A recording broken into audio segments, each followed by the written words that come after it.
नमस्कार, अपने उत्तराखंड में आपका स्वागत है और मैं हूं आपके साथ लोकेश जगवानी। मुख्यमंत्री त्रिवेंद्र सिंह रावत आज एक दिवसीय दौरे पर उधम सिंह नगर पहुंचे, जहां जिला मुख्यालय रुद्रपुर में उन्होंने निर्माणाधीन मेडिकल कॉलेज में तैयार 300 बेड के कोविड-19 सेंटर और ओपीडी का लोकार्पण किया। इसके साथ ही जिले की तमाम 31 योजनाओं का शिलान्यास भी किया। मुख्यमंत्री त्रिवेंद्र सिंह रावत कलेक्ट्रेट पहुंचे, जहां उन्होंने अधिकारियों के साथ कोविड-19 के संक्रमण की समीक्षा की और इस दौरान शहरी विकास मंत्री मदन कौशिक, रुद्रपुर विधायक राजकुमार ठुकराल सहित जिले के तमाम अधिकारी और बीजेपी कार्यकर्ता मौजूद रहे।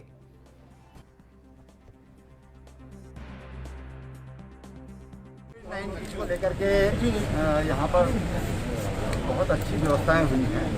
जिस तरह से उधम सिंह नगर की सीमाएं बहुत खुली और विस्तृत सीमाएं हैं। पड़ोसी राज्य में भी बहुत ज़्यादा सीमाएं हमारी लगी हुई हैं। इसके दौरान तमाम तरह की दिक्कतों की संभावनाएं बहुत अच्छे तरीके से यहाँ के प्रशासन ने उसको संभाला है और जो सर्विलांस है वो बहुत अच्छा है।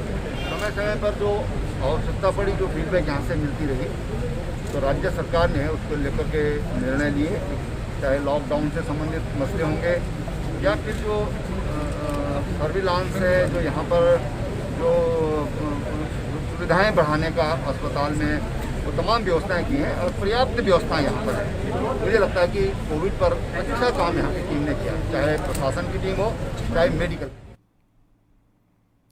वर्तमान में अपर मुख्य सचिव ओम प्रकाश को सरकार ने प्रदेश का नया मुख्य सचिव नियुक्त किया है और इस बारे में अपर मुख्य सचिव राधा रतूड़ी की ओर से आदेश जारी किए गए।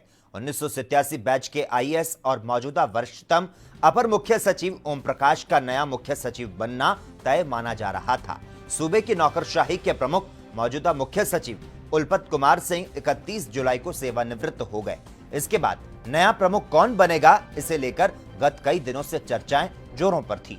ओम प्रकाश उन वरिष्ठ आईएएस में शामिल हैं जो कि राज्य बनने के बाद से उत्तराखंड में कार्यरत रहे हैं। वर्तमान में वह मुख्यमंत्री त्रिवेंद्र सिंह रावत के अपर मुख्य सचिव भी रहे। उनकी गिनती मुख्यमंत्री के विश्वास पात्रों में होती है।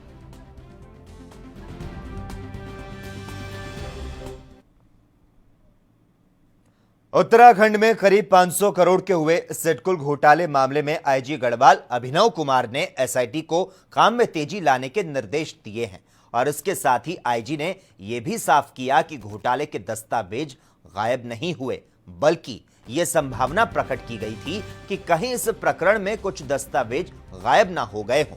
आईजी ने कहा कि फाइलें गायब होने का कोई प्रमाण नहीं है, लेकिन यह साफ है कि मामले में संलिप्त किसी को भी बख्शा नहीं जाएगा।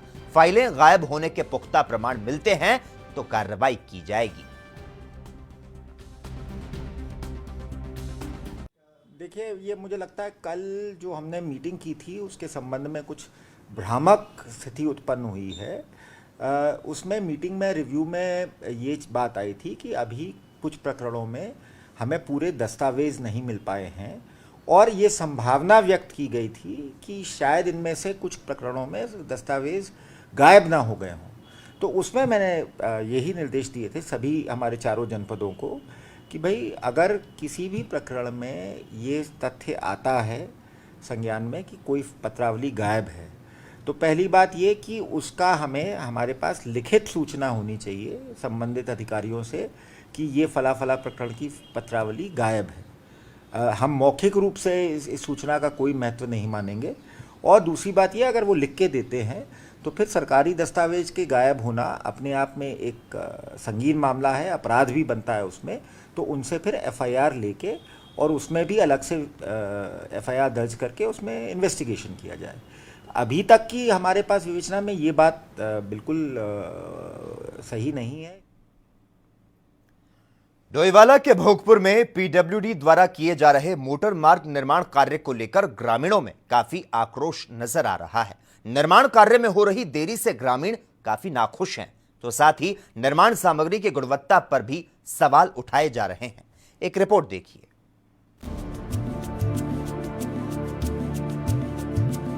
डोईवाला के भोगपुर से थानो चौक तक पीडब्ल्यूडी विभाग द्वारा राष्ट्रीय राजमार्ग निर्माण कार्य में हो रहे विलंब के कारण स्थानीय लोगों को कई प्रकार की परेशानियों का सामना करना पड़ रहा है। पहाड़ी से सटे होने के कारण मार्ग पर भूस्खलन हो रहा है और सड़क में गहरे गड्ढे बन चुके हैं। पिछले 1.5 साल से कार्य निर्माणाधीन होने की वजह से सड़क पर जगह जगह पत्थर और रोड़ी बिखरी पड़ी है, जिस पर फिसलने की वजह से कई लोग चोटिल हो चुके हैं। भी लगा के खोद के चले गए। लोगों का आना जाना बहुत दुभर हो रहा है। लोगों को घंटों लग जाते हैं 100 मीटर चलने में। तो हम चाहते हैं कि मुख्यमंत्री जी खुद इसमें संज्ञान ले और इस रोड को जल्दी से जल्दी बनाने की कृपा। बहुत बड़ी लापरवाही है और काफ़ी समय से कार्य चल रहा है, जो कि बहुत अतिशीघ्र हो जाना चाहिए था। और आवाजाही इसके पूरे गढ़वाल क्षेत्र से जुड़ी हुई है। ये देहरादून से और पूरे गढ़वाल को लिंक करने वाला राष्ट्रीय राजमार्ग बनाया जा रहा है, जिसमें बहुत ही ढिलाई के तरीके से कार्य किया जा रहा है।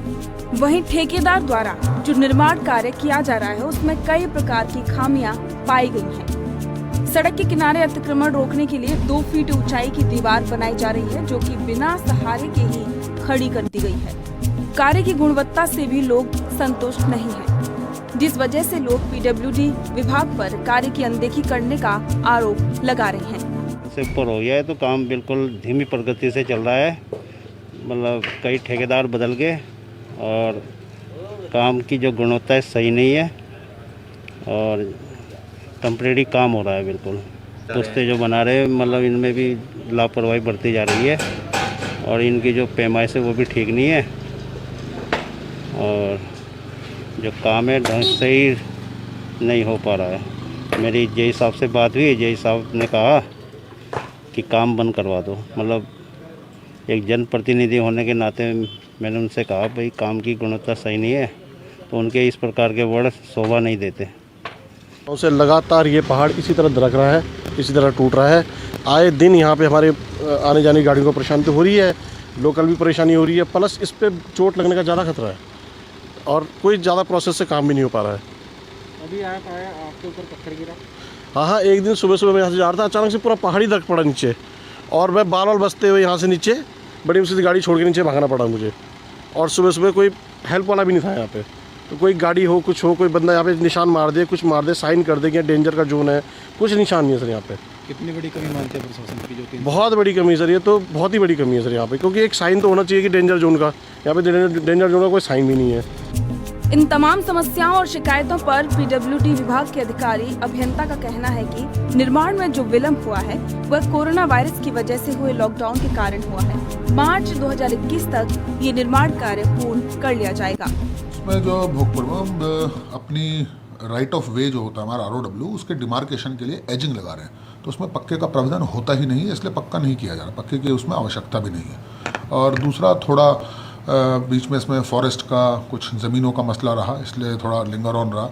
और फिर ये कोविड हो गया, जब हमारा मेन वर्किंग सीजन होता है तो लेबर भी सब चली गई थी। अब दोबारा से प्रगति उसकी बढ़ी है, तो मार्च तक का कॉन्ट्रैक्टर ने टाइम क्लेम किया है और मुझे उम्मीद है मार्च तक इस रोड को कंप्लीट कर देंगे। ये देखने वाली बात होगी जिस धीमी गति से निर्माण कार्य किया जा रहा है, क्या वाकई में मार्च 2021 तक पूर्ण हो सकेगा या फिर राहगीरों को अभी और परेशानियों का सामना करना पड़ेगा। और दीवार की नींव में बिना मसाला डाले दीवार खड़ी कर देना कहाँ तक उचित है। Special desk report ANB news.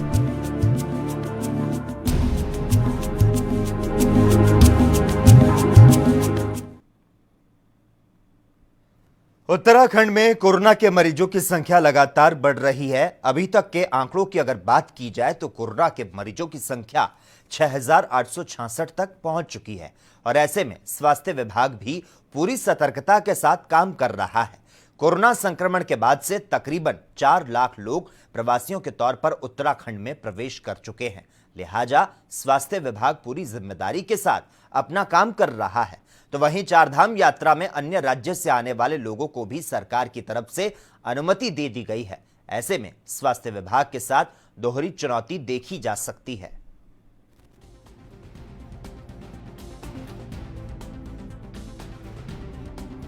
साढ़े 4 लाख लोग आए हैं। निश्चित तौर पर उनके और उनके कॉन्टेक्ट ट्रेसिंग और जो जहाँ से आए हैं, हॉटस्पॉट एरिया से आए हैं, वो हमारे द्वारा चिन्हित कर लिए गए हैं और भारत सरकार के द्वारा भी ICMR की गाइडलाइन के हिसाब से भी और राज्य सरकार और स्वास्थ्य विभाग की गाइडलाइन के हिसाब से भी टेस्टिंग हमें बहुत तेज़ी से बढ़ानी है, जो युद्ध स्तर पर हम बढ़ा रहे हैं। और उसी के क्रम में ये जो आपके केसेस बढ़ रहे हैं और निश्चित तौर पर टेस्टिंग और सैम्पलिंग बढ़ेंगी तो केसेस भी आएंगे। वो एक अच्छा संकेत भी होता है कि हम उनको ट्रीट कर पाते हैं और उनकी कॉन्टैक्ट ट्रेसिंग हम ढूंढ लेते हैं, तो निश्चित तौर पर हम जो है कोरोना के संक्रमण को रोकने में सफल होते हैं।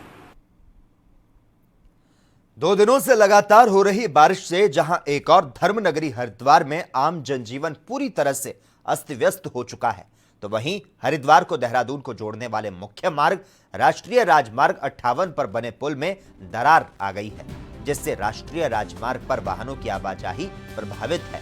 जल रिसाव के कारण आई दरार से इस पुल का आगे का हिस्सा बैठ गया है, जिसके चलते पुलिस प्रशासन हरिद्वार देहरादून मार्ग पर चलने वाले वाहनों को वन वे के रूप में चला रहा है। तो वहीं मौके पर पहुंचे संबंधित विभागीय अधिकारियों के अनुसार आगामी 2 से 3 दिन में पुल में आई कमी को दुरुस्त कर दिया जाएगा और वाहनों के आवागमन को पहले की तरह सुचारू कर दिया जाएगा। यहाँ सर जो है फिलिंग जो थी वो सेटलमेंट हो गई, जिसके कारण ये पुल जो है नीचे सेटल हो गया और इसका मरम्मत का कार्य चल रहा है। 2-3 दिनों में ये कार्य। वहीं ऋषिकेश में सब्जी व्यापारी के साथ मारपीट का मामला तूल पकड़ता जा रहा है। व्यापारी लगातार नगर आयुक्त और निगम कर्मचारियों के खिलाफ कार्रवाई की मांग पर अड़े हैं। नगर आयुक्त से माफी मंगवाने की जिद भी व्यापारी कर रहे हैं और इस संबंध में व्यापारियों ने निरंकारी भवन में चल रही निगम की बोर्ड बैठक के बाहर धरना देकर अपना विरोध जताया। निगम के खिलाफ नारेबाजी कर प्रदर्शन भी किया गया, तो साथ ही चेतावनी दी कि मांग पूरी नहीं हुई तो व्यापारी उग्र आंदोलन के लिए बाध्य होंगे। तो वहीं सहयोग नहीं करने वाले पार्षदों का बहिष्कार करने की चेतावनी भी व्यापारियों ने दी है। यही है कि हमारे व्यापारियों के साथ जो बदतमीजी करी है नगर निगम प्रशासन ने, उसके लिए नगर निगम प्रशासन माफ़ी मांगे या उसका जो भी उचित कार्रवाई उनके कर्मचारियों के अधिकारियों के खिलाफ हो वो करे। हठधर्मी का रवैया नगर निगम प्रशासन कर रहा है तो हमें वो बर्दाश्त नहीं है। कुछ पार्षदों ने बोर्ड में बात उठाई है। उन्होंने अगर हमारे पक्ष में बात उठाई तो हम उनका स्वागत करते हैं। अगर कोई पार्षद दिग्भ्रमित हो रहे हैं या चापलूसी कर रहे हैं तो वो पार्षदों का हम बहिष्कार करेंगे और सामाजिक उसके व्यापारिक और सामाजिक बहिष्कार करेंगे। मुख्य मांग यही है कि MNA ऋषिकेश व्यापारी से माफ़ी मांगे और हमारे समूह माफ़ी मांगे, उससे पहले आंदोलन समाप्त नहीं होगा। हम लोग लगातार ये मांग कर रहे हैं कि MNA माफ़ी मांगे, परंतु MNA बार बार किसी न किसी रूप में धमकी दे रहे हैं। कल इन्होंने SC एक्ट की भी धमकी दी। कल कुछ पार्षदों से रणनीति बनाते हुए धमकाते हुए साइन कराए हैं कि आप इसमें साइन करोगे, हरिजन एक्ट का मामला बनाए। हम इसकी घोर भर्त्सना करते हैं। उन पार्षदों को भी निंदा करते हैं जिन्होंने उस पर हस्ताक्षर किए हैं, क्योंकि वो हमारे चुने हुए प्रतिनिधि हैं, ना कि नगर निगम के। बिल्कुल कीजिए, हम तो खुद दूध का दूध पानी का मिल जाते हैं, परंतु हमें पता है वास्तविकता क्या है। यह तो आप समझते हैं कि जब संसद चलती है उसमें JPC बना दी जाती है मामले को टालने के लिए। यह चलो अपने को टालने का उद्देश्य है कि मामला हमसे कट जाए और पब्लिक को ये लगे कि निगम की कमेटी जांच कर रही है, परंतु वास्तविकता हम पे है। और मैं एक बात कहना चाहूँगा, हम पे और भी वीडियो फुटेजेस हैं जिसमें अधिकारी पब्लिक से बदतमीजी कर रहे हैं, कॉलर खींच के ले जा रहे हैं। अपने उत्तराखंड में खबरों का सिलसिला लगातार जारी रहेगा। यहां पर हम रुकते हैं एक छोटे से ब्रेक के लिए।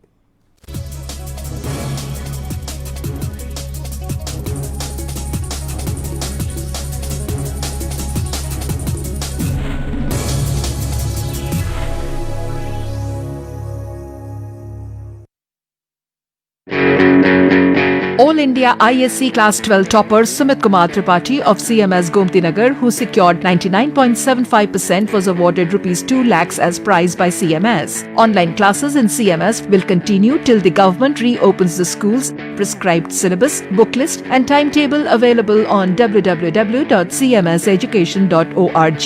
Admissions in CMS for Montessori, nursery to class 11th are open. Contact concerned CMS campus.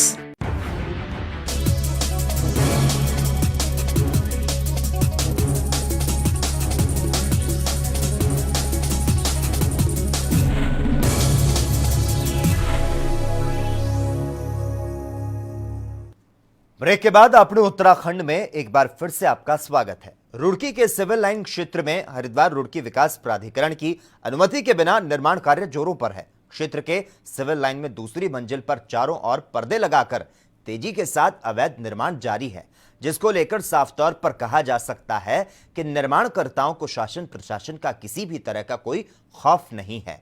आपको बता दें, रुड़की का कुछ क्षेत्र अभी तक नजुल की भूमि के अंतर्गत आता है। हालांकि कई बार इस क्षेत्र को कुछ राजनीतिक लोगों ने अपने वोट बैंक के चलते फ्री होल्ड कराने के भरसक प्रयास किए, लेकिन अभी तक काफी क्षेत्र की भूमि ऐसी है जहां एचआरडीए किसी भी तरह के निर्माण करने की अनुमति नहीं दे सकता है।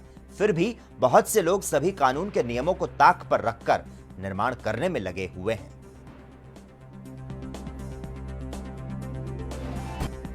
प्रकरण आप संज्ञान में ला रहे हैं, इसकी जांच कराई जाएगी कि क्या संबंधित के पक्ष के पास अभिलेखों में और परमिशन है ड्यू, तो इसकी जांच कराकर यदि परमिशन नहीं है, यदि नियमानुसार ये सब नहीं किया जा रहा है तो आवश्यक कार्रवाई की जाएगी। जिस क्षेत्र में आप बताएंगे उस क्षेत्र में जानकारी लेकर के इस पर भी जांच कराकर आवश्यक कार्रवाई की जाएगी। इस प्रकार के इलीगल कंस्ट्रक्शन के लिए कोई भी अनुमति या कोई भी टॉलरेशन नहीं है। लाइन में कार्य चल रहे हैं, उन फाइलों पर मैंने जो है त्वरित कार्रवाई करने के निर्देश दिए हैं और जो भी जो है सिविल लाइन में निर्माण कार्य चल रहे हैं, अभी संज्ञान में जो आया है उसमें नोटिस कटा हुआ है और मुझे संज्ञान में ये भी आया है कि काम चल रहा है, तो मैं भी उस पर तुरंत कार्रवाई के लिए मैंने निर्देशित आपके सामने कर दिए हैं। और इस टाइप के भविष्य में जो भी काम होंगे नजुल भूमि में, अगर जो कोई नहीं मानेगा तो जो है उसके खिलाफ हम एफआईआर और वैधानिक कार्रवाई करने में निष्कंठ हैं। खौफ नहीं रहता और निर्माण कार्य जारी रहता है।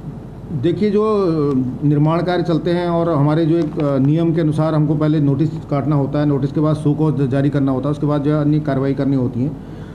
हम वैधानिक रूप से जो है कार्रवाई करते हुए जो है हर स्टेप को चलते हैं, लेकिन जब कोई फिर भी उसके बाद भी निर्माण कार्य चलता है तो उसके बाद हम सील की कार्रवाई तुरंत करते हैं। रुड़की के लक्सर कोतवाली क्षेत्र के गांव सुल्तानपुर कुनहारी में 2 दिन पहले प्रॉपर्टी डीलर की दबंगई के वायरल वीडियो पर पुलिस अब एक्शन मोड में आ चुकी है। पुलिस ने संबंधित मामले में उक्त आरोपियों के खिलाफ मुकदमा दर्ज किया है। हालांकि अभी मामले में किसी आरोपी की गिरफ्तारी नहीं हुई है। पुलिस के मुताबिक पूरे मामले की गहनता से जांच कर अग्रिम कार्रवाई की जाएगी। आपको बता दें, इस संबंध में हमने बुधवार को भी खबर चलाई थी, जिसमें कोल्हू स्वामी ने अधिकारियों से न्याय की गुहार लगाई थी।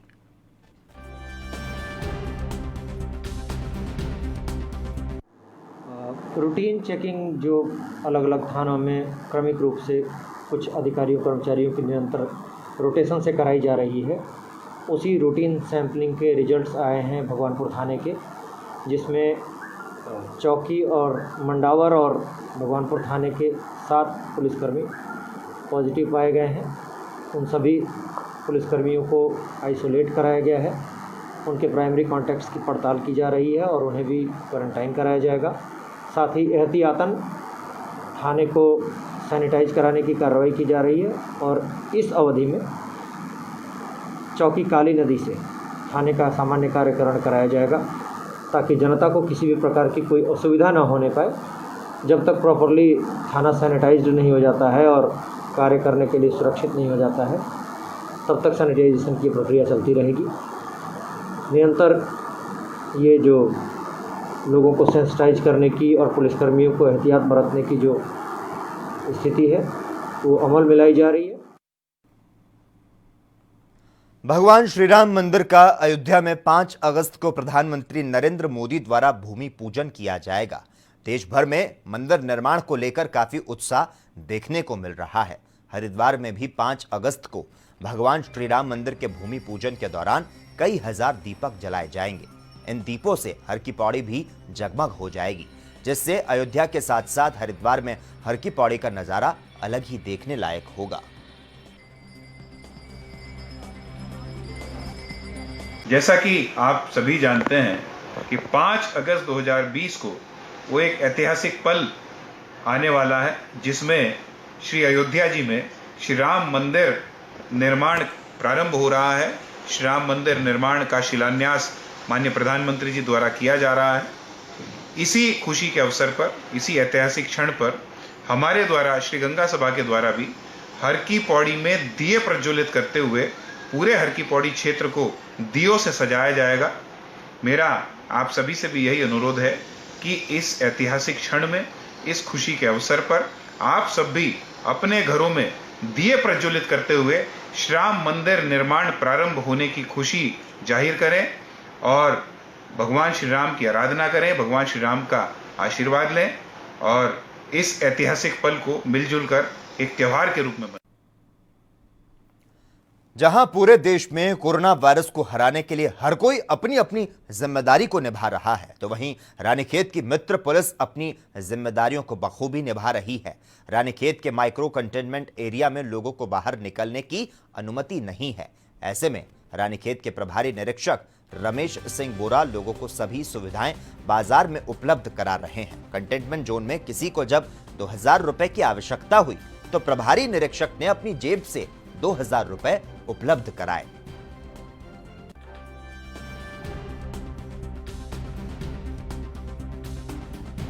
लगातार कंटेनमेंट जोन के आसपास रहने वाले लोगों को निर्देशित किया जा रहा है कि आप इस जोन से बाहर बिल्कुल ना निकलें, सावधान रहें, सतर्क रहें और आपको किसी तरह की कोई भी परेशानी है तो हम हर समय आपके लिए तैयार हैं।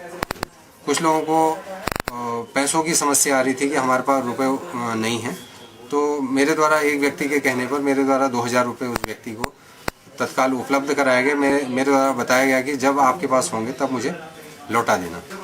कुछ लोगों द्वारा बताया गया कि हमें दवाइयाँ लानी हैं, उसकी समस्या आ रही है कि पर्चों को अपने व्हाट्सएप नंबरों से मंगवा के और अपने कर्मचारियों को मेडिकल स्टोर में भेज के दवाइयाँ मंगवा के उनको हैंड ओवर किया गया।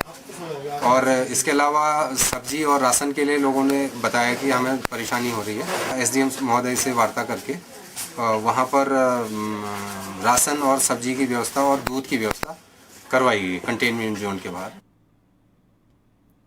पहाड़ों की रानी मसूरी में देर रात हुई बारिश के कारण शहर के गजी बैंड पुराने टिहरी बस स्टैंड और बूचड़ खाने में भूस्खलन हुआ है। भूस्खलन के चलते कई इलाकों में खासा नुकसान हुआ। नुकसान की सूचना मिलते ही विधायक गणेश जोशी ने शहर के तमाम आपदाग्रस्त क्षेत्रों का निरीक्षण किया और पीड़ित परिवारों की समस्याओं को जाना, तो साथ ही उन्हें हर संभव मदद का भरोसा दिलाया। विधायक ने इस दौरान अधिकारियों को उचित कार्रवाई करने के निर्देश दिए।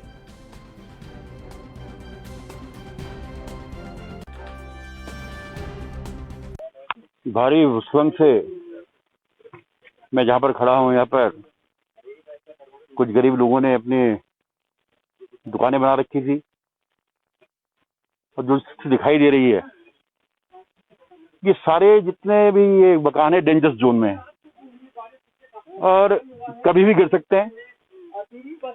मैंने एसडीएम को यहाँ पर भेजा था, इसे मैंने यहाँ पर बुलाया।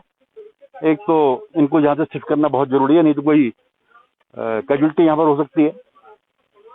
और दूसरा देखिए, कहीं ना कहीं सुरक्षा में रोक लानी पड़ेगी। इस प्रकार से लोग बसे में, इतना खतरनाक है ये कि अगर कोई हादसा हो गया तो मैं नहीं समझता कि कुछ लोगों की जानें यहाँ पर जा सकती है। प्रदेश के अंदर भूस्खलन से बहुत नुकसान हो रहा है। हमारी 130 सड़कें बंद पड़ी हैं, लेकिन सरकार पूरी मुस्तैदी से काम कर रही है। जहाँ जहाँ जानकारी मिलती है जनप्रतिनिधि पहुंच रहे हैं, अधिकारी को हम भेज रहे हैं और यथासंभव मदद करने की हम प्रयास कर रहे हैं। कम से कम 4-5 लाख रुपए का नुकसान हो गया है। ये रात को काफी तेज बारिश हुई और सब हमारा परिवार यहीं से रोजगार चलता। कोरोना महामारी का कहर लगातार बढ़ता जा रहा है। रुड़की के भगवानपुर थाना अंतर्गत पुलिस कर्मियों के कोरोना संक्रमित होने के बाद पुलिस विभाग में अफरा तफरी मच गई। आनन फानन में स्वास्थ्य विभाग की टीम ने कोरोना संक्रमित पुलिस कर्मियों को आइसोलेट करने के साथ ही थाना और मंडावर चेक पोस्ट को स्थानांतरित कर दिया। आपको बता दें, मंडावर चौकी पर तैनात 2 दारोगा और 3 सिपाहियों समेत 7 पुलिस कर्मियों की कोरोना रिपोर्ट गुरुवार की सुबह पॉजिटिव आई। इसके बाद स्वास्थ्य विभाग और प्रशासनिक अधिकारियों ने मौके पर पहुंचकर पुलिस कर्मियों को आइसोलेट करने के साथ ही उनके संपर्क में आए लोगों को ट्रेस करने की प्रक्रिया प्रारंभ कर दी। रूटीन चेकिंग जो अलग अलग थानों में क्रमिक रूप से कुछ अधिकारियों कर्मचारियों की निरंतर रोटेशन से कराई जा रही है, उसी रूटीन सैंपलिंग के रिजल्ट्स आए हैं भगवानपुर थाने के, जिसमें चौकी और मंडावर और भगवानपुर थाने के 7 पुलिसकर्मी पॉजिटिव पाए गए हैं। उन सभी पुलिसकर्मियों को आइसोलेट कराया गया है। उनके प्राइमरी कॉन्टैक्ट्स की पड़ताल की जा रही है और उन्हें भी क्वारंटाइन कराया जाएगा। साथ ही एहतियातन थाने को सैनिटाइज कराने की कार्रवाई की जा रही है और इस अवधि में चौकी काली नदी से थाने का सामान्य कार्यकरण कराया जाएगा ताकि जनता को किसी भी प्रकार की कोई असुविधा न होने पाए। जब तक प्रॉपरली थाना सैनिटाइज्ड नहीं हो जाता है और कार्य करने के लिए सुरक्षित नहीं हो जाता है तब तक सैनिटाइजेशन की प्रक्रिया चलती रहेगी। निरंतर ये जो लोगों को सेंसिटाइज करने की और पुलिसकर्मियों को एहतियात बरतने की जो स्थिति है वो अमल में लाई जा रही है। फिर भी सार्वजनिक जीवन में ये एक स्थिति आई है जिसमें कि हमारे कुछ साथी संक्रमित। वहीं धर्मनगरी हरिद्वार के बहादुराबाद थाना क्षेत्र स्थित गली नंबर 2 पीठ बाजार में आज एक युवती ने पंखे से लटककर आत्महत्या कर ली। जिस समय युवती ने फांसी लगाई उस समय वह घर में अकेली थी। सूचना मिलने पर पुलिस मौके पर पहुंची। पुलिस ने युवती के शव को कब्जे में ले लिया। फिलहाल युवती के शव को पोस्टमार्टम के लिए जिला अस्पताल भेज दिया गया है।